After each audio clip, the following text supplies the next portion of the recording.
The US Navy is making a big move towards SpaceX's Starlink satellite internet for its ships and submarines, aiming to improve connectivity at sea. Meanwhile, ski resorts are adapting to warmer winters by stockpiling snow.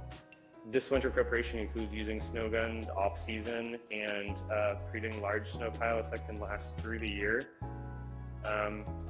Lastly, there have been reports of strange noises in the sky, leaving people puzzled and wondering about their origins. So these are just some of the top stories making headlines today.